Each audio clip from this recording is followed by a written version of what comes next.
I want to talk about a question that is arguably as interesting as it is debated in modern historical research. Did the Roman Empire ever invade Ireland? And yes, the name Ireland is of course anachronistic in this context, but in an effort to make it easier for all of us, I will be trying to refer to geographical locations in this video by only ever using their modern names to avoid any confusion with the various names that were out there at the time. And I also want to be giving you a very quick spoiler alert before we even get started. We are looking at a question here that modern historical research hasn't been able to answer with a clear yes or no. I hope this hasn't turned you off the video now, because there's still some really interesting conclusions to be found, and I hope that by the end of the video we'll have a better understanding of what could have possibly happened in Ireland at the time. So why ask this question at all, and how do we know about any of this to begin with? In order to answer those questions, I would like to start by looking at the source material we have available that gives us an indication and an idea of what has happened at the time. In the late 1st century AD, we have two written sources giving us the briefest hints about what may have happened in Ireland just about 20 years earlier, at a time where the Roman Emperor Titus had barely just come to the throne and the empire's province of Britannia, Ireland's direct neighbour, was in the firm grip of Titus's loyal governor, the famous general Julius Agricola. Now this very Agricola so happens to be the father-in-law to the author behind one of our two sources, the well-known historian and senator of the time Publius Cornelius Tacitus. This is an interesting fact to bear in mind, as you can surely imagine there was at least a certain degree of bias when Tacitus was writing about his own family effectively capturing part of their legacy.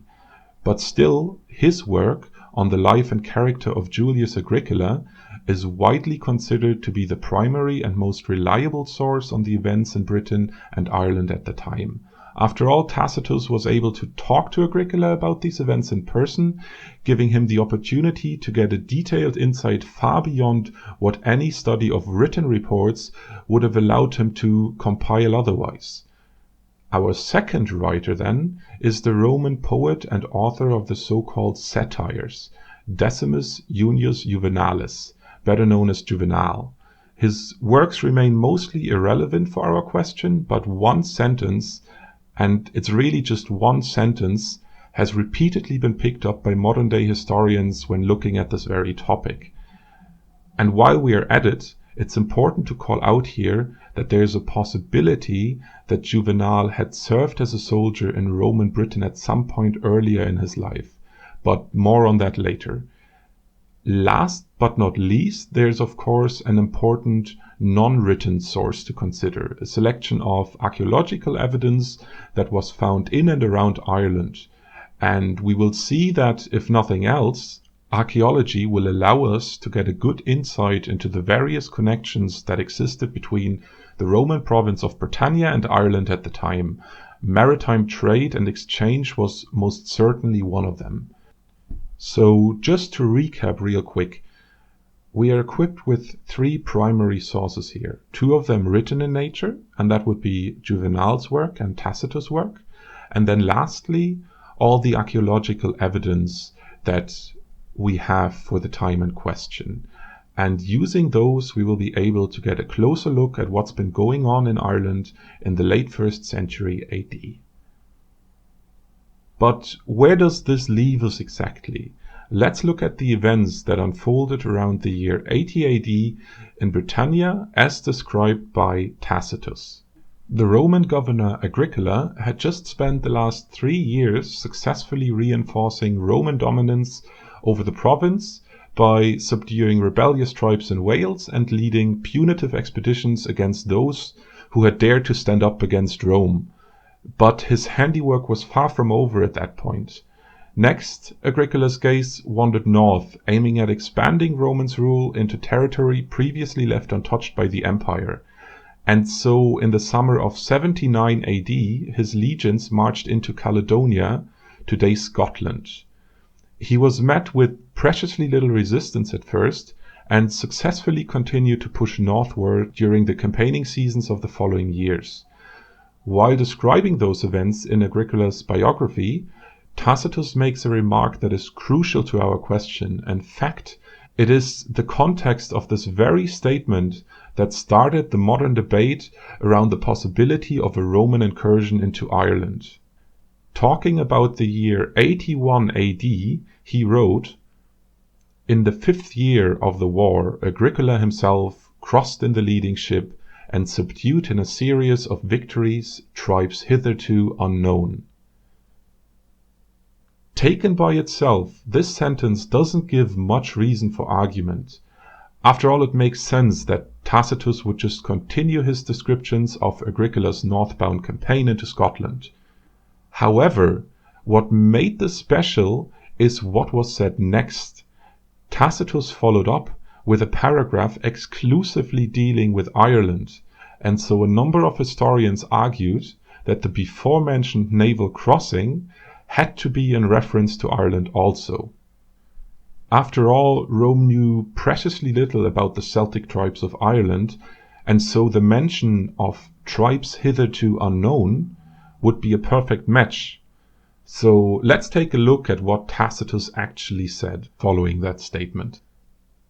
In that part of Britain which looks towards Ireland, he posted some troops, hoping for fresh conquests rather than fearing attack, inasmuch as Ireland, being between Britain and Spain, and conveniently situated for the seas round Gaul, might have been the means of connecting with great mutual benefit the most powerful parts of the empire. Its extent is small when compared with Britain, but exceeds the islands of our seas. In soil and climate, in the disposition, temper, and habits of its population, it differs but little from Britain. We know most of its harbors and approaches, and that through the intercourse of commerce. One of the petty kings of the nation, driven out by internal faction, had been received by Agricola, who detained him under the semblance of friendship till he could make use of him. I have often heard him say that a single legion with a few auxiliaries could conquer and occupy Ireland, and that it would have a salutary effect on Britain for the Roman arms to be seen everywhere, and for freedom, so to speak, to be banished from its sight. There's a lot to be taken in here, and for the purpose of our video we'll summarize it in two main categories. First, Agricola's reasons for a possible incursion into Ireland, and secondly, the means or the resources he had available for such an endeavor. On the one side, Agricola knew or believed that a foothold in Ireland would make for a good connection between the empire's regions in Britannia and Spain. This was primarily driven by a skewed understanding of geography and the idea that Ireland lay between the two provinces, making it a worthwhile conquest for logistical reasons alone. Furthermore, subduing the tribes of Ireland would also put a stop to any coastal raiding in Britain and secure naval trade. And lastly, Agricola felt any successful campaign into Ireland to be relatively low effort with potential wide-reaching impacts on Britain, as it would remove any rebellious influences from the region and have a controlling effect on the local tribes he had to struggle with and fight with in Wales and elsewhere for so long. But how would he achieve that? Well, his campaigns in the north hadn't encountered much resistance yet, and he had troops available to spare in an effort to secure the coastline facing Ireland. So why not use these troops for more than simple guard duty? In his estimation, it wouldn't need much more than a single legion and a few auxiliaries to conquer Ireland, promising a high return on investment for any expedition, both in plunder and prestige alike. But the potential fame to be gained with his troops and Rome in general cannot be disregarded as a key motivator here as well. This whole idea was of course largely ill-conceived, and with our modern knowledge of the actual geography of Ireland, we know that many more troops would have most likely been needed, but at the time, Agricola may have very well thought this possible. Which leads us to the last reason. In the Roman tradition of looking to fight just wars with the divine favor on Rome's side, Agricola also seemed to have invited an ousted Irish nobleman to his court. This would have allowed him to venture into Ireland under the pretense of wanting to restore a friend's rightful position among his people, a strategy that Rome had used time and time again with the aim of installing client rulers that over time would be integrated into the empire itself. Some historians even ventured as far as to claim that we know who this Irish nobleman was exactly. Now, I won't even try to pronounce his name, I'll just put it on the screen there for you. But suffice it to say that the reliability of the source material for this claim is somewhat questionable and will not be discussed here. But if you want to find out more about this theory, please feel free to explore the material I have linked in the descriptions below. So with that, we know that Agricola both had the reasons and resources to consider a military expedition into Ireland.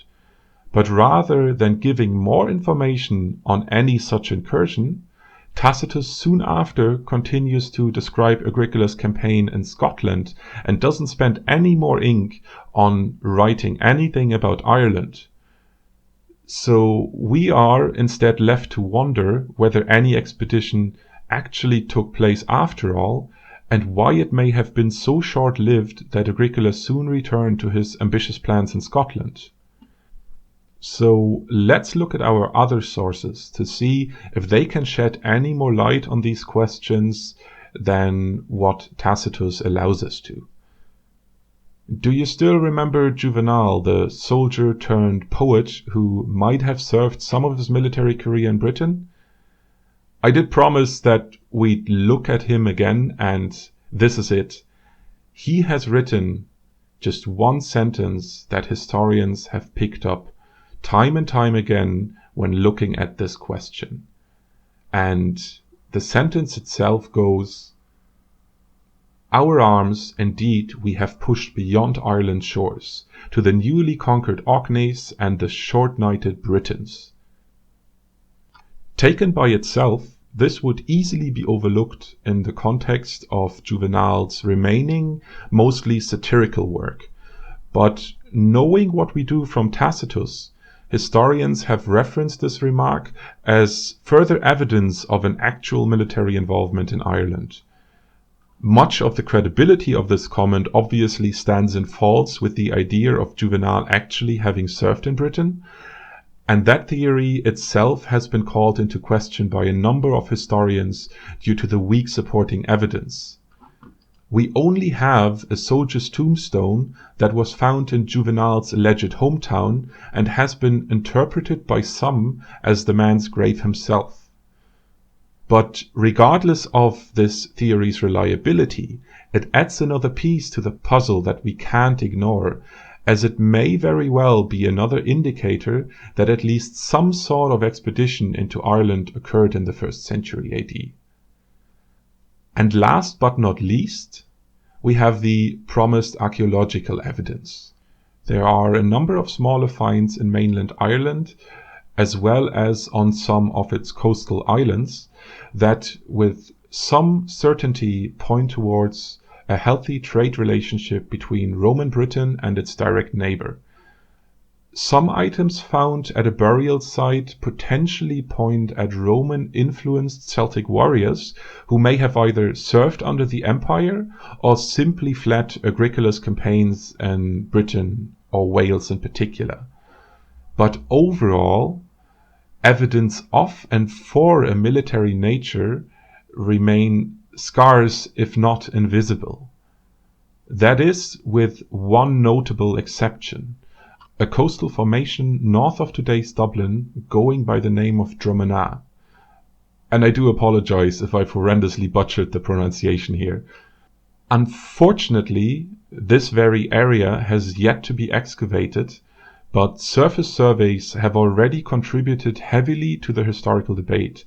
It becomes apparent from simply looking at the coastline that Drumanagh makes for a very good natural fortification, and the fact that it's surrounded by relatively steep cliffs only supports this further. Beaches also flank both sides and in theory allow for an excellent landing point for ships of any kind.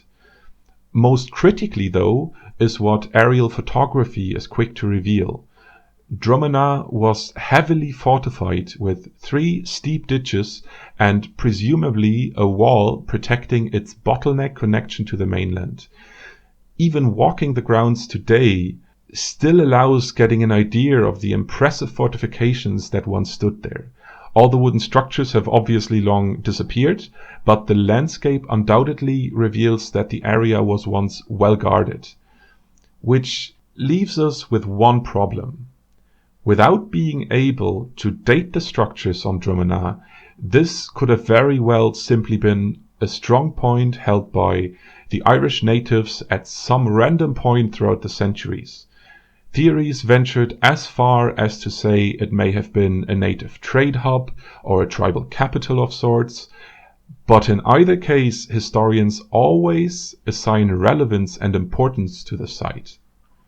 Due to the lack of a proper archaeological excavation, only very limited evidence helps us with this dilemma. Some Roman findings, primarily coins, allegedly have been made and allow us to date the structure to the 1st century AD and point at a Roman presence. This would, in theory, be a perfect match for the time we are looking at here and Agricola's interest in Ireland.